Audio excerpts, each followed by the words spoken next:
The following is distributed by the Berean Call. Chapter 15, Destruction from the Almighty and Deliverance. In the inevitable attack against her, as prophesied, from all the world's armed forces united under Antichrist, Israel will not go down to destruction without using its ultimate weapons. The Israeli Defense Forces, or IDF, can deliver atomic missiles with multiple warheads from submarines. Israel has learned the hard way that it cannot always rely upon the United States, and certainly not at all upon the UN. Continually being betrayed by her supposed friends, Israel was literally forced for her survival to develop her own nuclear munitions and delivery systems. At the time that these were developed, Nixon was receiving Nazis as honored guests in the White House, and Asian fascists were allied with Arabs in working for the destruction of Israel. Something had to be done to assure her survival, and Israel had to do it alone with God's help. Yet, most Israelis did not believe in nor recognize God's hand in their affairs. Though unnecessary in the present dispute with Palestinian Arabs, atomic weapons will almost certainly be called upon when the armies of all nations attack Israel during Armaggedon. This war is clearly foretold in Scripture, and biblical prophecy seems to indicate that it will involve the first nuclear exchange in history, unless the Lord intervenes to prevent it. Only a matter of time. Since they were last defeated more than 30 years ago in the Yom Kippur War of 1973, Muslim nations have spent billions of dollars for the latest military equipment, with top priority for missiles carrying a variety of deadly warheads. In self-defense, the Israelis, in cooperation with American technology and more than half of it funded by the U.S., have developed the most sophisticated operational missile defense system in the world. Arrow 2. It includes its own reconnaissance satellite and radar warning system, and is superior to America's Patriot missile defense system, but is integrated with some improved Patriot batteries deployed in Israel. One Arrow mobile launcher can handle up to 14 intercepts simultaneously, fire 36 shots before reloading, and reach a maximum altitude of 62 miles, which is 3 times higher than the Patriot. The latter has a new, completely revamped generation, the PAC-3, but was not yet deployed when this book went to press. The United States is hurriedly trying to make up for the time it lost on its military capability during the Clinton administration. Since Israel withdrew from southern Lebanon, the terrorist group Hezbollah, that is, Party of Allah, with Syria's blessing, has deployed some 13,000 missiles along the Israeli border. 13,000 missiles. The Arrow is practically useless against these low-level, short-range rockets, most of them Katyushas. The PLO has also smuggled missiles into the West Bank and deployed them along the new defense barrier route ordered by Israel's High Court. They will now be installed in the Gaza Strip, too, because of Israel's withdrawal.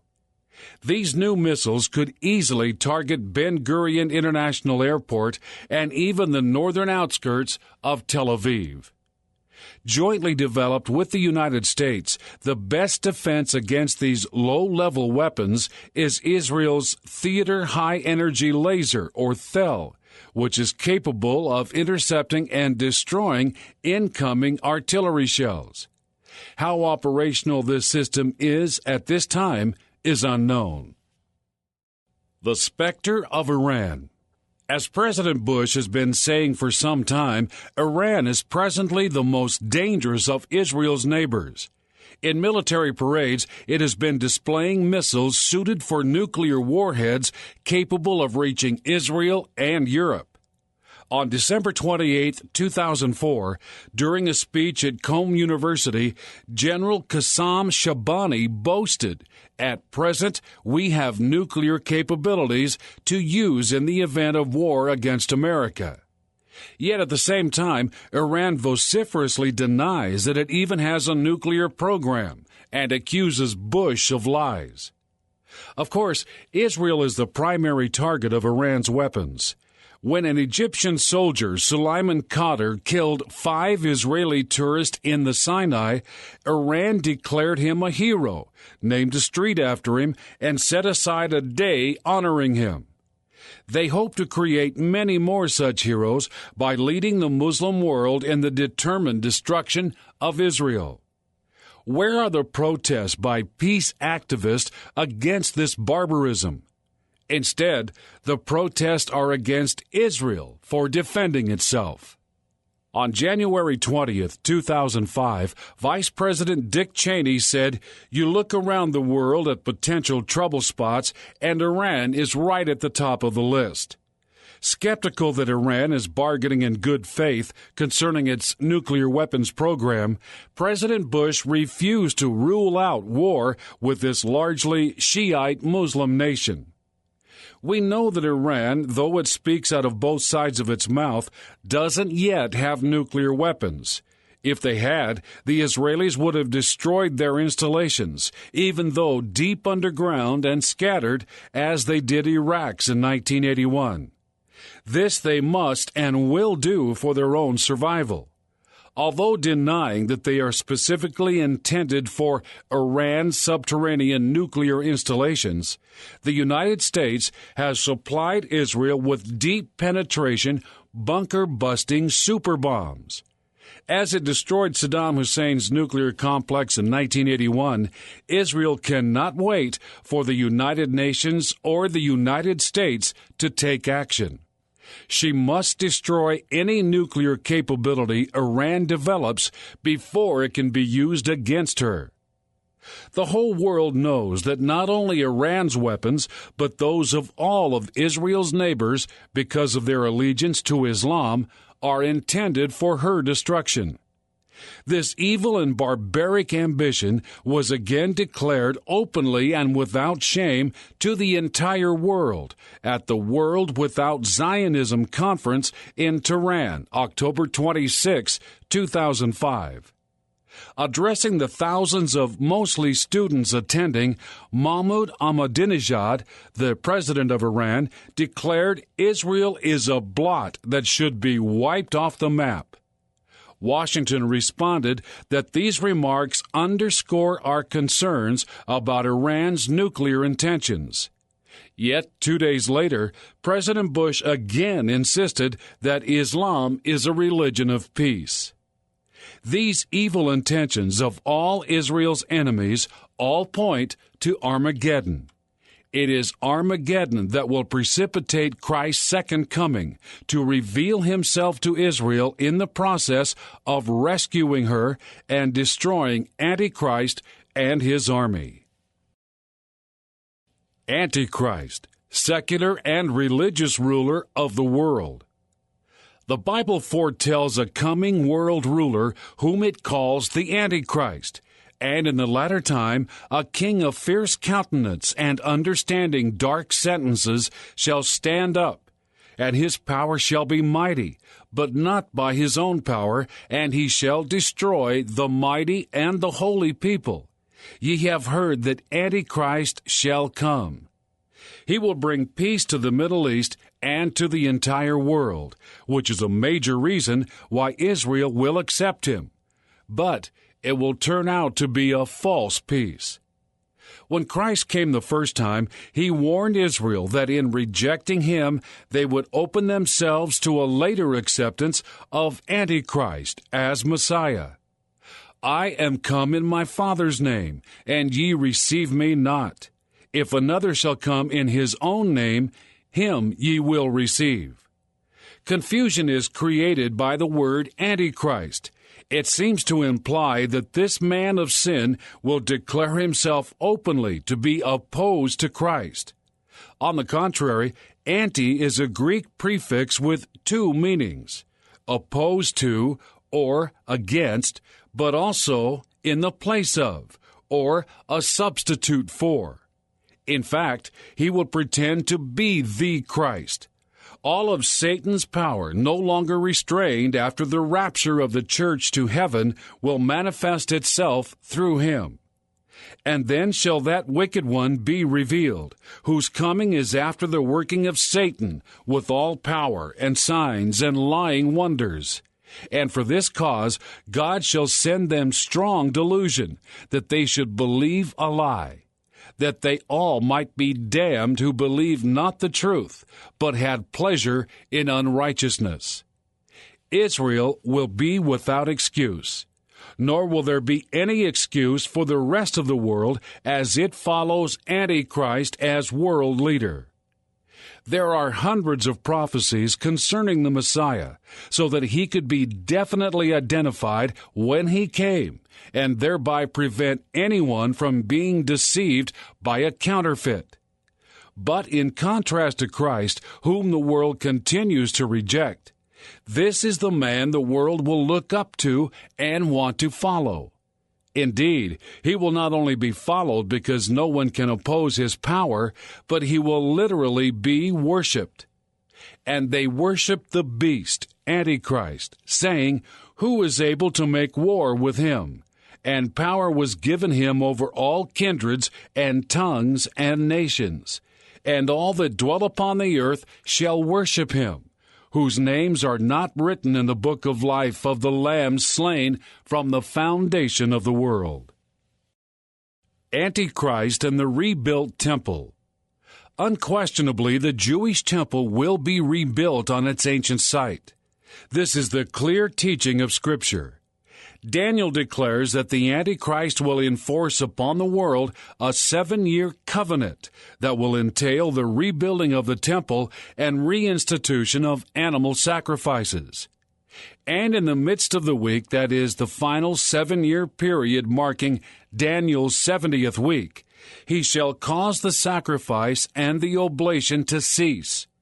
He could hardly cause sacrifices to cease that hadn't been resumed, and sacrifices could only be offered in the temple, so it must have been rebuilt at this time under the terms of his covenant. Antichrist will control the world, force everyone to accept the rebuilding of the Jewish temple, and pose as Israel's friend and protector. In reality, however, he is planning to put his image in the temple, and will demand to be worshipped as God by all mankind. And indeed, he will be worshipped by all, as quoted above. Many Christians enjoy speculating about Antichrist's possible identity and when he will appear. It is wasted effort. He can only be revealed in his time. That phrase clearly indicates that no one can discover the identity of Antichrist. It must be revealed, and that will not occur except at a special time. Paul tells us that the Antichrist, pretending to be God, will sit in the temple of God, showing himself that he is God. Further proof that the temple will indeed be rebuilt. In spite of the many prophecies concerning Antichrist setting up a kingdom that Christ will destroy at his second coming, there are professing Christians who reject the rapture and are convinced that the church must take over the schools, media, government, and entire world. They teach that the church must set up the kingdom of God on earth, and only then will Christ return. Not to take them to heaven, as he promised, but to rule the kingdom they have established in his name. They warn those who think they will be taken to heaven in the rapture before Antichrist comes that they would not be prepared to face him and could be deceived into thinking he is Christ. The response to that error is simple. Those who are waiting for Christ to catch them up to meet him in the air and to take them to heaven could never be deceived into accepting a Christ who meets them with his and their feet planted on earth. Tragically, those who deny the rapture and are working to establish an earthly kingdom to present to Christ will find that they have been preparing a false church and the world for Antichrist. His kingdom must be established first, because only after Christ has destroyed that kingdom will he sit on David's throne to rule the world. And then shall that wicked, that is, Antichrist, be revealed, whom the Lord shall consume with the spirit of his mouth, and shall destroy with the brightness of his coming. Even him whose coming is after the working of Satan, with all deceivableness of unrighteousness in them that perish, because they receive not the love of the truth, that they might be saved. A glimpse of things to come. God gave Nebuchadnezzar, emperor of Babylon, and the first man in history who would be called a world ruler, a vision of the 4 world empires that would exist in the history of mankind. The vision took the form of a huge image of a man with a head of fine gold, breast and arms of silver, his belly and his thighs of brass, his legs of iron, and his feet part of iron and part of clay. Daniel first revealed to Nebuchadnezzar the dream that he had forgotten, then by inspiration of God interpreted it for him. Thou, O king, art a king of kings. Thou art this head of gold. And after thee shall arise another kingdom, Medo-Persian, inferior to thee, and another 3rd kingdom of brass, Greek, which shall bear rule over all the earth. And the 4th kingdom shall be strong as iron, Roman.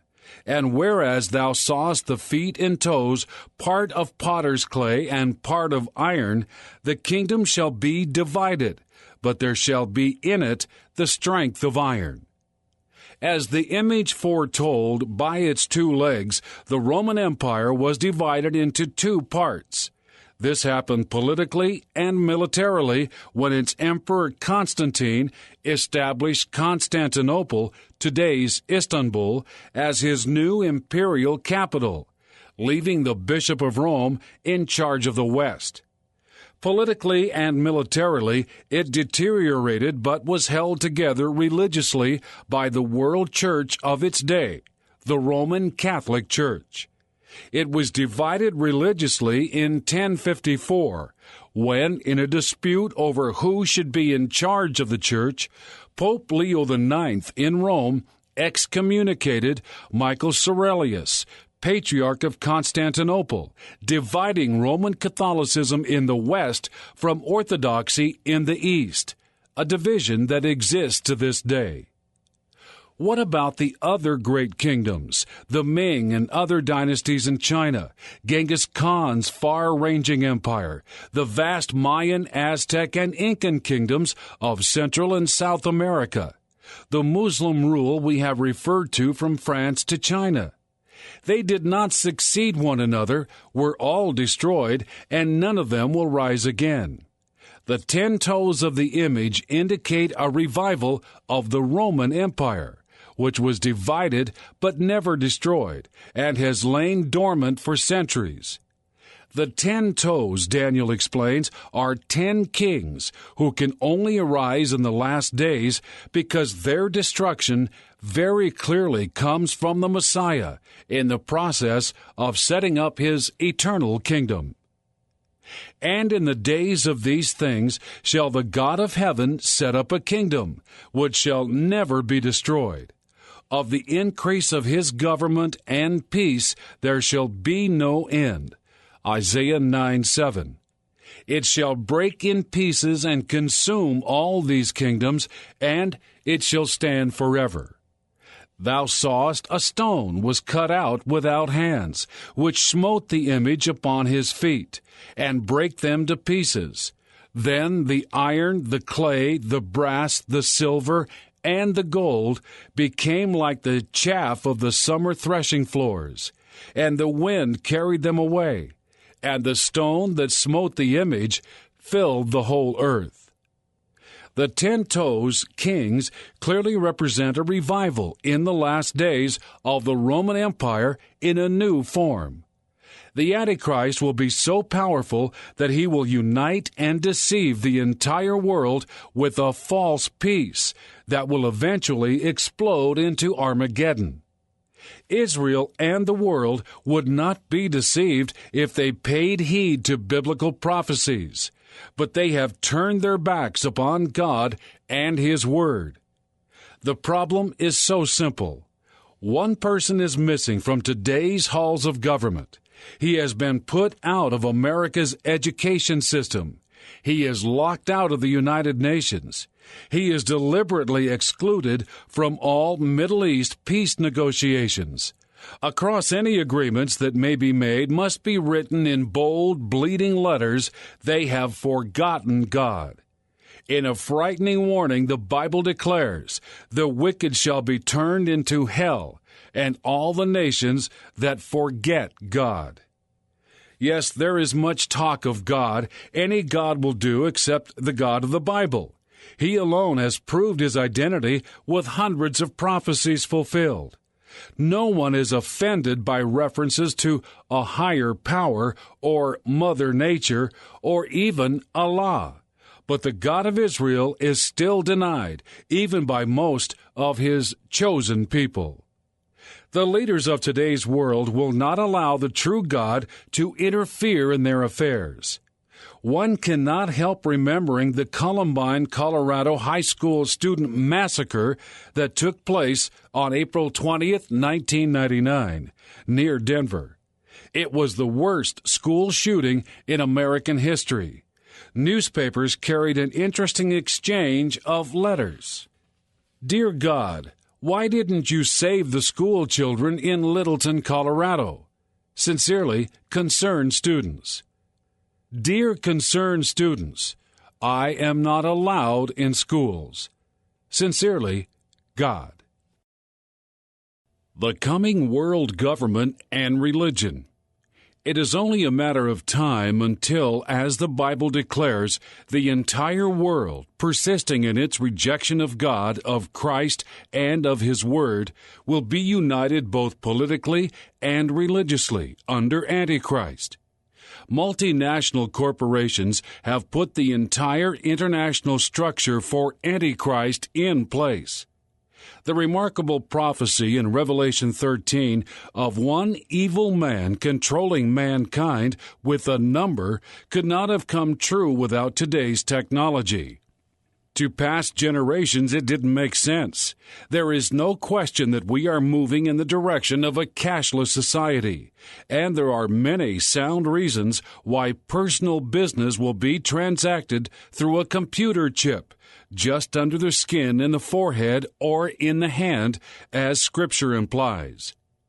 Christ foretold today's weapons of mass destruction when He declared, "And except those days should be shortened, there should no flesh be saved." There was no danger of all flesh being wiped out with bows, arrows, swords, and spears during the destruction of Jerusalem in AD 70. Nor even with the most powerful conventional weapons at any time prior to the 1940s. This prophecy could refer only to current WMDs, a recent term, which proves false the claim of some that Nero was the Antichrist, and that everything Christ spoke of in Matthew 24 was fulfilled at that time.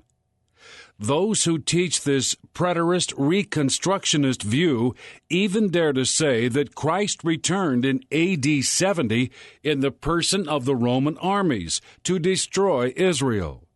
Therefore, His promise to the church, "I will come again," has already been fulfilled. Such a theory defies both logic and Scripture.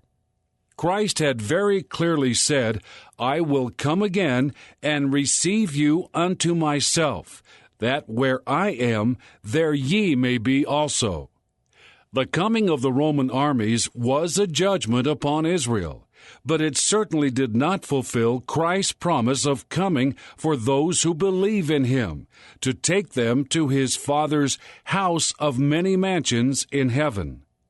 Christ did not take anyone alive to heaven in AD 70. That promise can only still be future, the promise of the rapture. The key to the puzzle. It will take more than technology, however, to unite Muslims and atheistic communists and the whole world, Saudi Arabia, North Korea, all the Russian republics, and China, for example, in one religion under one man, whom all will worship.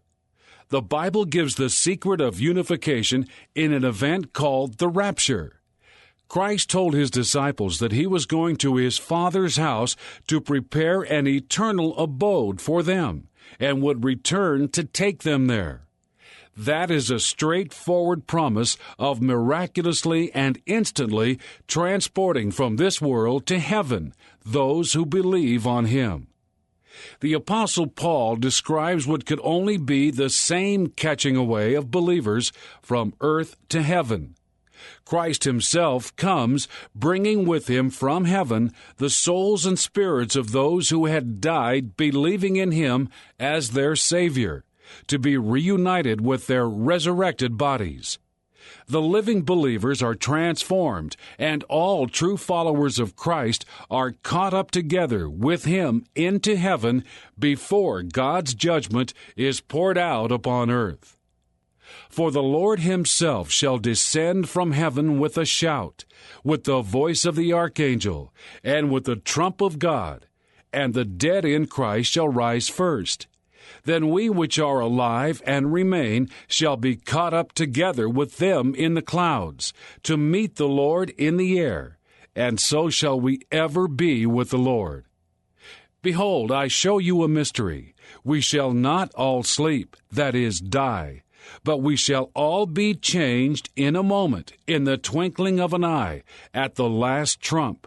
For the trumpet shall sound, and the dead shall be raised incorruptible, and we shall be changed.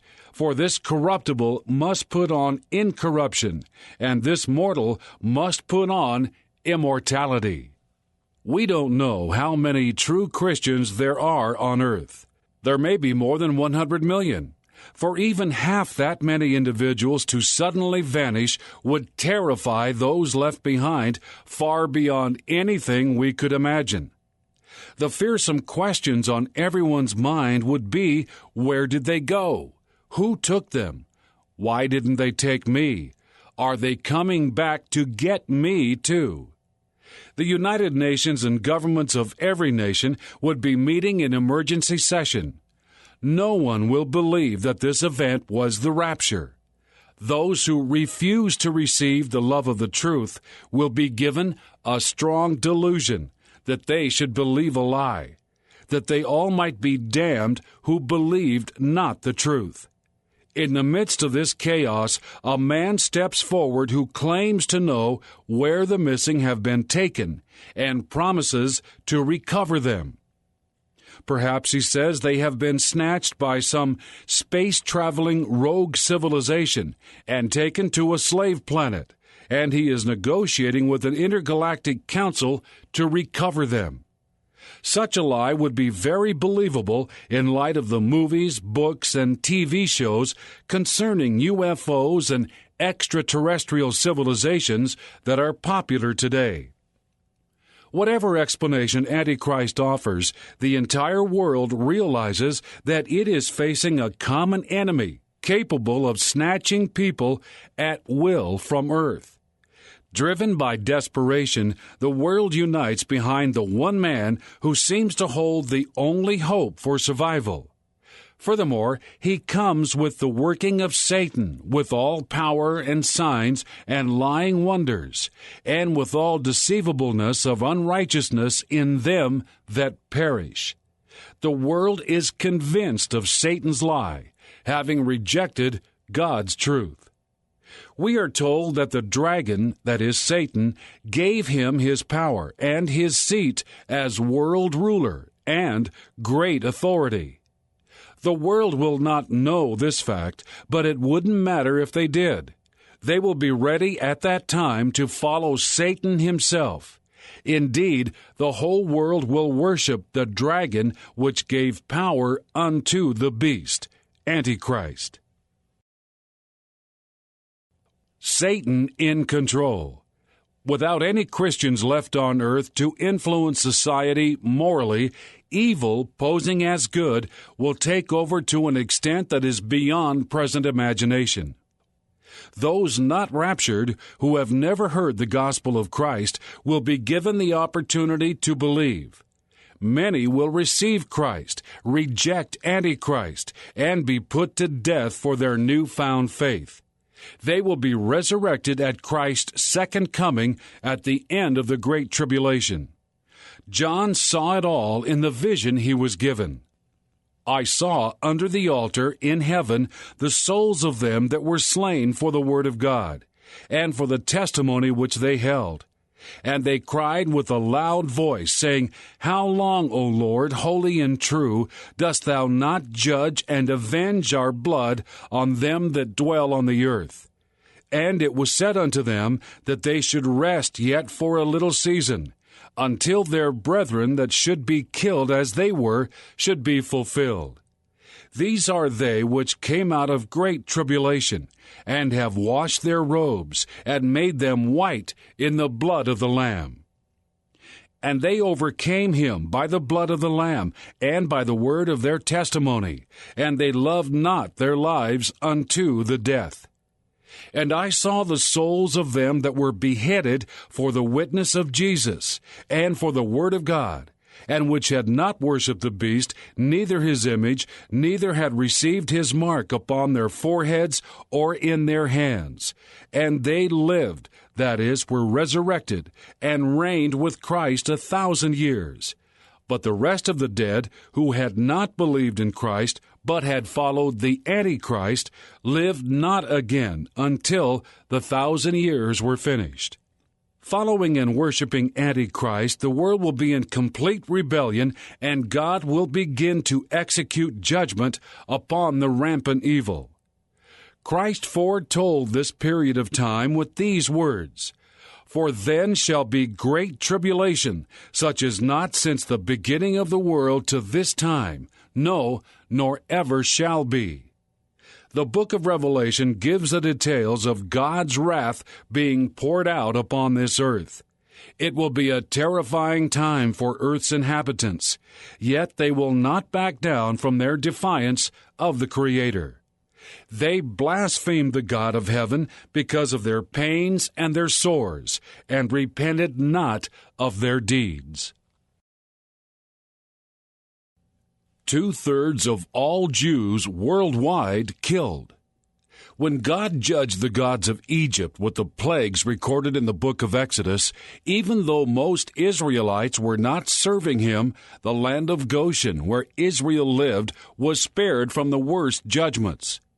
It seems logical and biblical that the small part of Palestine occupied by Israel could very well be spared from most, if not all, of the plagues that this world will suffer at the hands of God during the Great Tribulation. The land of Israel, though following Antichrist like the rest of the world, will be the only safe place for a Jew to inhabit. That distinction would anger the rest of the nations and raise speculation about some secret weapon Israel might be aiming at her enemies. During the Middle Ages, when Jewish communities escaped the plague because they followed the sanitation laws of Moses, they were accused of putting a curse on the Gentile communities, which then launched pogroms against the Jews. So her escape from God's wrath that will be poured out upon earth would only add to the world's hatred of Israel. Most Jews today still live outside of Israel. If Israel indeed escapes the judgment being suffered elsewhere, many Jews would surely feel compelled to return to the Promised Land. Yet the Scripture is clear without telling us how it happens that 2/3 of all Jews on earth will be slain. The Bible describes this as the time of Jacob's trouble, but he shall be saved out of it. The history of Israel, as we have seen, is a history of unbelief and rebellion. No matter how much evidence God has given to them, delivered from Egypt, the Red Sea opening for them, and drowning the pursuing Egyptians, God speaking with an audible voice from Mount Sinai, water from a rock, manna from the sky for food, his miraculous protection repeatedly throughout the ages, and so on. They have persistently rebelled against him and continued largely in unbelief for centuries. This history, recorded in advance through prophecy, is not foretold by anti-Semitic haters of Jews in Israel, but in the Hebrew Scriptures by Israel's own prophets, whom they have largely rejected or ignored. In what Christ described as great tribulation, God's judgment will fall from heaven upon this earth in his final attempt to bring the world to repentance. Antichrist will double-cross Israel, and that tiny nation will begin to feel the anger of all mankind focused upon it, blaming it for everything. It will be hell on earth for all Jews everywhere. God is finally going to prove himself to Israel beyond any doubt, breaking their hard, stubborn hearts. The 1/3 who survive will all repent and believe when they see the crucified and resurrected Christ intervene to rescue them from the world's attacking armies. Mankind is proud and rebellious. God is going to reveal himself in terrifying demonstration of his power to the entire world. The Great Tribulation will reach its climax in an event called Armaggedon. Though it has been exploited in Hollywood movies and sensational books, the Bible foretells Armageddon, and the Bible has proved itself true. Of course, most of the world will not believe until the events are upon them, and even then, they will defiantly shake their fists at God. The description of God's wrath poured out upon this earth is chilling. False peace, then destruction. Many prophecies in the Old Testament have two applications. There was a fulfillment near at hand and one that was deferred to the last days. Here are the words of two different Hebrew prophets who never knew one another. They each referred to a destruction that came in their day, but their separate prophecies also agreed concerning a destruction from the Lord that would be worldwide and that was not fulfilled in the past, but could come to pass only in the last days. Howl ye, for the day of the Lord is at hand. It shall come as a destruction from the Almighty. Therefore shall all hands be faint, and every man's heart shall melt. And they shall be afraid. Pangs and sorrows shall take hold of them. They shall be in pain as a woman that travaileth. They shall be amazed one at another. Their faces shall be as flames. Behold, the day of the Lord cometh, cruel both with wrath and fierce anger, to lay the land desolate, and he shall destroy the sinners thereof out of it. For the stars of heaven and the constellations thereof shall not give their light. The sun shall be darkened in his going forth, and the moon shall not cause her light to shine. And I will punish the world for their evil, and the wicked for their iniquity. And I will cause the arrogancy of the proud to cease, and will lay low the haughtiness of the terrible.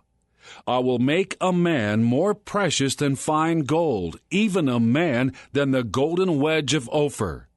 Therefore I will shake the heavens, and the earth shall remove out of her place, in the wrath of the Lord of hosts, and in the day of his fierce anger.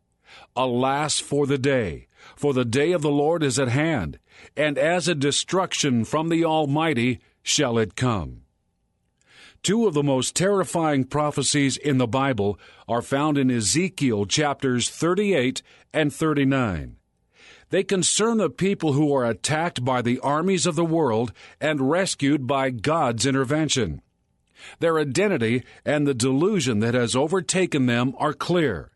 They dwell safely, without walls, bars, nor gates, a people that are gathered out of the nations.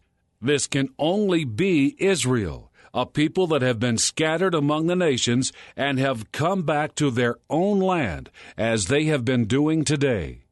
They will mistakenly feel secure from any possible enemies, having believed Antichrist's promise and guarantee of their safety. We can thus say, on the authority of God's Word, that Israel will enthusiastically remove the wall and fence she is erecting to protect her from terrorists. Israel will have been deceived by Antichrist with a false peace that is intended to destroy her, but he himself will be destroyed by Christ. Of this one who pretends to be the true Messiah, we are told, "He shall magnify himself in his heart, and by peace shall destroy many. He shall also stand up against the Prince of princes," that is Christ, "but he shall be broken without hand." Israel has shown a naive eagerness to believe any promise of peace and has often been deceived. Arafat deceived Israel times without number, and now Israel seems willing to be deceived by Mahmoud Abbas, Arafat's successor as Palestinian Authority chairman, via the January 9, 2005 election. Israel's Labor Party leader, Shimon Peres, enthusiastically described Abbas as a moderate man. Let's give him a chance. Presumably, it is his moderation that causes him to deny the Holocaust and to call Israel, in his campaign speeches, the Zionist enemy. The Israeli withdrawal from the settlements has caused a particular T-shirt to be the most popular in Gaza. It displays the Palestinian flag emblazoned with the peace slogan, "Today Gaza, tomorrow the West Bank and Jerusalem." Mahmoud Abbas, supposedly Israel's new partner in peace, has taken up the chant in public. In contrast to Arafat, with whom he would not negotiate nor receive into the White House, President Bush has opened his arms to Abbas and welcomed him to Washington. Yet everything that Bush found objectionable in Arafat is echoed in Abbas. He was Arafat's partner in terrorism even before 1965, when he and Arafat co-founded Fatah, the PLO's largest terrorist arm, with the blood of thousands of victims on its hands. Within Fatah is the Al-Aqsa Martyrs Brigade, one of the most vicious terrorist organizations. As though to welcome their co-founder's elevation to head the PLO and Palestinian Authority, and to show that nothing had changed with the death of Arafat, 4 days after the election of Abbas, a group of terrorists from the Al-Aqsa Martyrs Brigade of Fatah stormed an Israeli base at the Karni Gaza crossing, killing 5 Israelis. During his campaign speeches, Abbas had the flag of the Al-Aqsa Martyrs Brigade slung around his neck, showing his sympathy and identity with them. Abbas campaigned in Jenin with members of Al-Aqsa Martyrs Brigade. Before the elections, Abbas met in Damascus with some of the region's most implacable terror groups, including Hamas and Islamic Jihad. Abbas's foreign minister, Nabil Shaath, declared that between the Palestinian Authority and the other groups, there are no differences over the objectives, that is, the destruction of Israel. Obviously, then, the fact that Hamas won the election on January 26, 2006, and is now in charge of Palestinian territories has changed little, except to bring the determination to destroy Israel more fully into the open. The victory was a huge boost to Arab morale.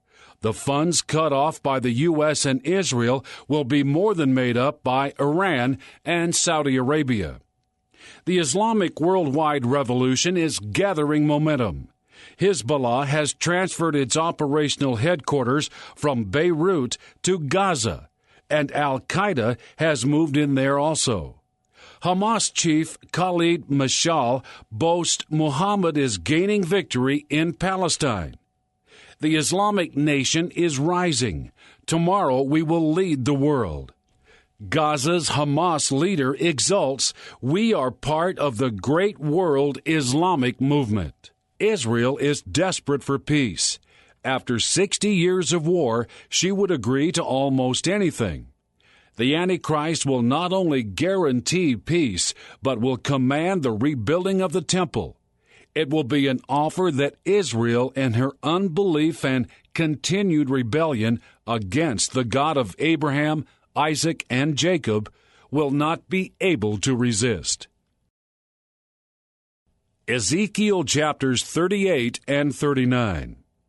The majority of Christians do not believe that Ezekiel 38 and 39 describe Armageddon, but that they refer to some lesser war. Most Bible commentators interpret this passage as a preliminary attack by Russia and Muslim nations, either just before the Great Tribulation or in the midst of it against Israel, during which they will be destroyed miraculously by God. The destruction described is so complete, however, that it would be unimaginable for anyone ever to attack Israel again. Who would dare to do so? That is one of the major problems in denying that this war is Armageddon.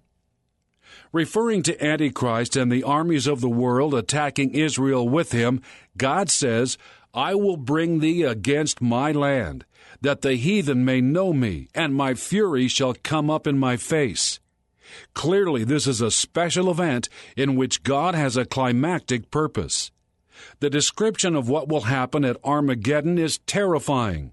The language could not possibly refer to a preliminary war, but only to the grand finale. God declares, "Surely in that day there shall be a great shaking in the land of Israel, so that the fishes of the sea, and the fowls of the heaven, and the beasts of the field, and all creeping things, and all the men that are upon the face of the earth, shall shake at my presence, and the mountains shall be thrown down. And I will be known in the eyes of many nations, and they shall know that I am the Lord." Ezekiel 38, verses 19 through 23. My presence? Yes, God Himself is coming to this earth, and everything, animate and inanimate, and every person will tremble like leaves on a tree, shaking in a violent storm. What the Bible describes as judgment from the Almighty is going to fall upon those who have attacked Israel. The invading armies will be miraculously and totally destroyed by Jesus Christ, whom Israel will at last recognize as the Messiah, who was pierced for their sins. "They shall look upon me," says the God of Israel, "whom they have pierced." In the throes of this cataclysm, God will prove Himself to all creation as sovereign. Clearly, what is being described could not be a preliminary war. This can only be Armageddon itself. Armageddon. The language in Ezekiel 38 is apocalyptic. This war will be Satan's most vicious and final attempt to destroy Israel and mankind made in the image of God. Antichrist will lead the armies of the entire world against Jerusalem. The Messiah will intervene to rescue Israel and mankind and to stop the weapons of mass destruction from wiping out the human race. Weapons that have been launched against Israel, not only atomic, but chemical and biological, and hers launched in retaliation. Antichrist and his armies will be destroyed. Otherwise, as Christ warned, there should no flesh be saved.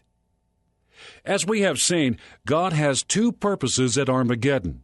He is going to demonstrate His power by punishing the world in righteousness, and He will prove Himself to His people, the Jews, worldwide, breaking their stubborn hearts once and for all. Thereafter, they will never rebel against Him again. This is the day of the Lord referred to in chapter 11, the day of Israel's redemption.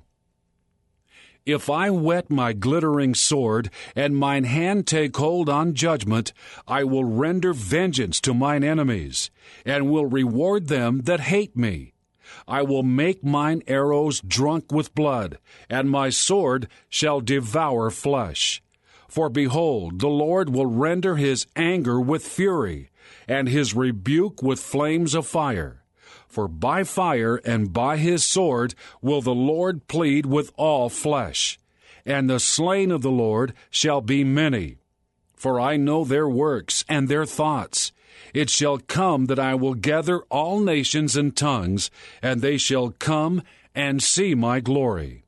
Therefore prophesy thou against them all these words, and say unto them, The Lord shall roar from on high, and utter His voice from His holy habitation. He shall mightily roar upon His habitation. He shall give a shout, as they that tread the grapes against all the inhabitants of the earth. A noise shall come even to the ends of the earth, for the Lord hath a controversy with the nations. He will plead with all flesh. He will give them that are wicked to the sword, saith the Lord. Thus saith the Lord of hosts, Behold, evil shall go forth from nation to nation, and a great whirlwind shall be raised up from the coasts of the earth. And the slain of the Lord shall be at that day from one end of the earth even unto the other end of the earth. They shall not be lamented, neither gathered nor buried. They shall be dung upon the ground.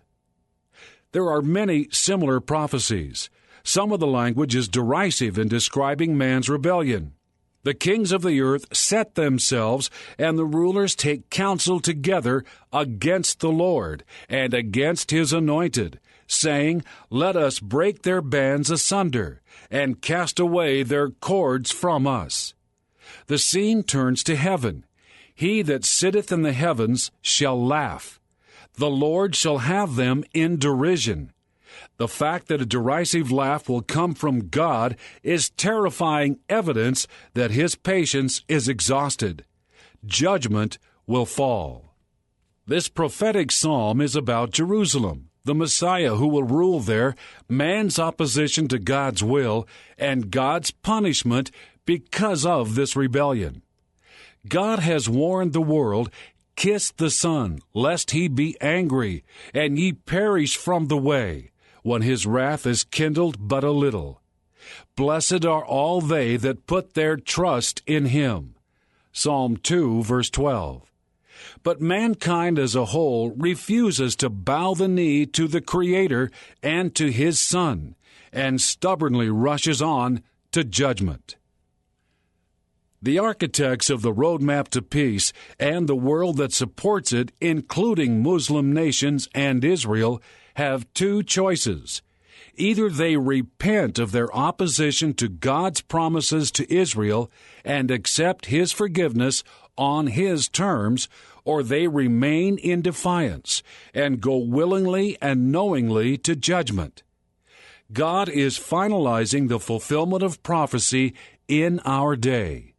He has made Jerusalem a cup of trembling to her neighbors and a burdensome stone to the entire world.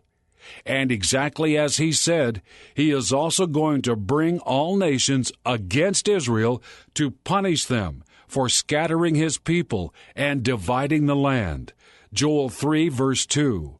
That this is the way the world is going seems indisputable. Salvation of Israel. There are no chapter divisions in the original Bible manuscripts. Ezekiel 39 is a continuation of chapter 38. Again, the language is clear. so will I make my holy name known in the midst of my people Israel, and I will not let them pollute my holy name any more. The house of Israel shall know that I am the Lord their God from that day and forward.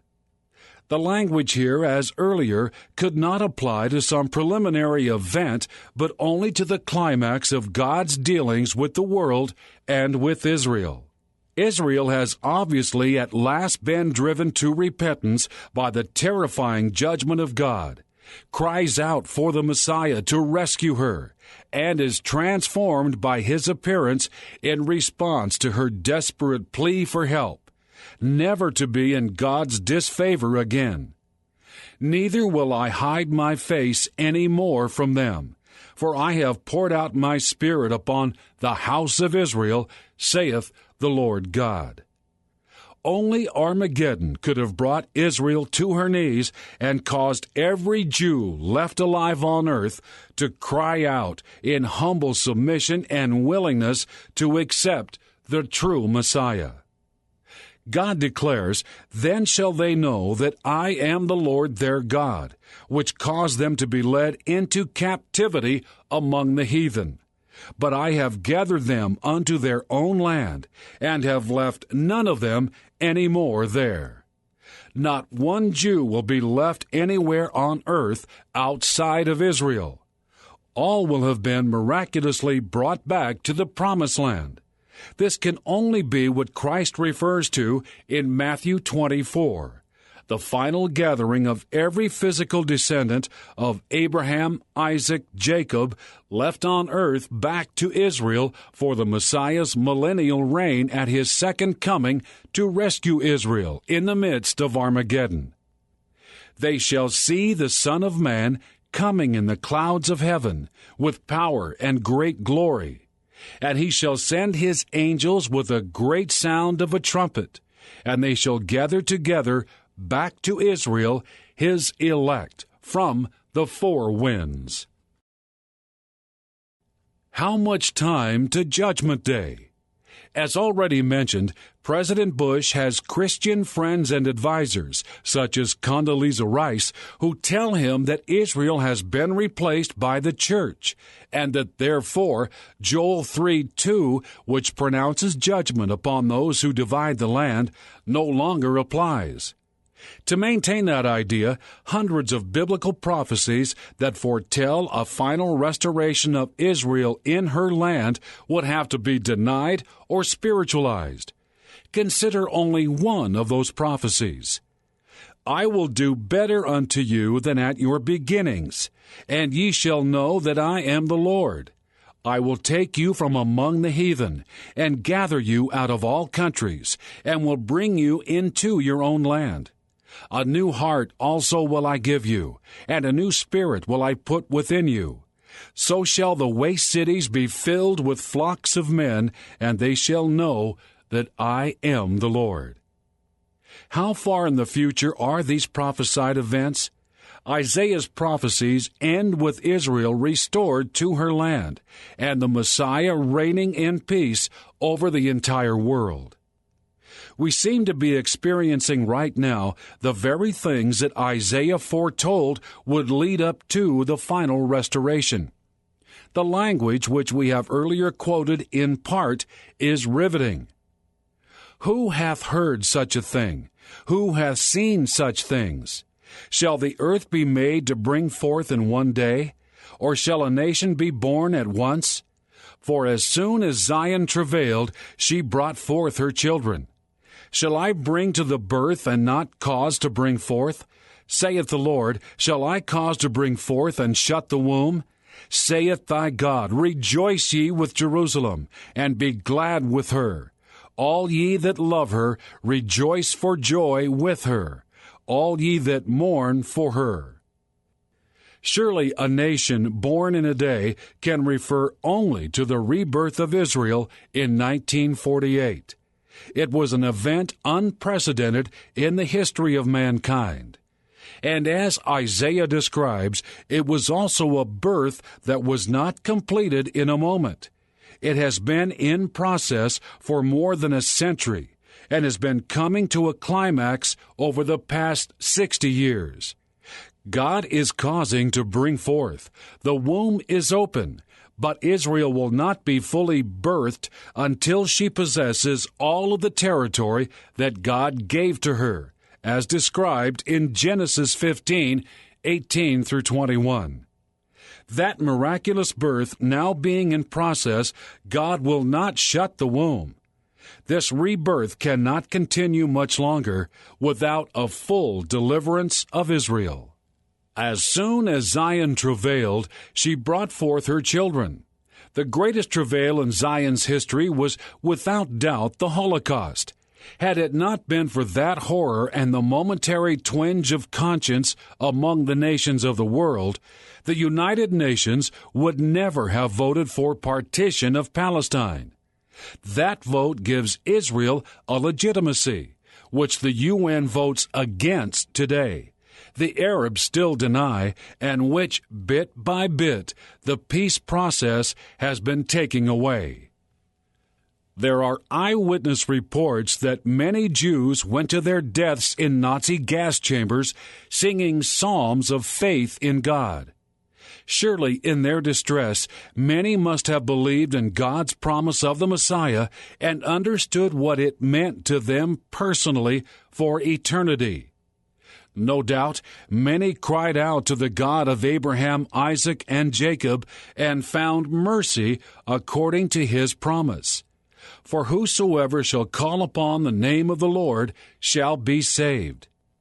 There was no miraculous intervention for the victims of the Holocaust, but there will be at Armaggedon. Shall I bring to the birth and not cause to bring forth? Shall I cause to bring forth and shut the womb? This is language of assurance. We have come a long way in history. Israel has been brought to birth once again in her own land.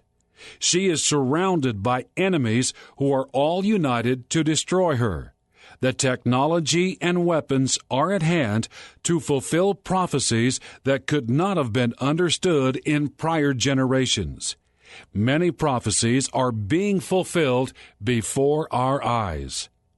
God is not going to shut it all down and wait a few more centuries. The day is at hand when Israel will be brought fully to birth.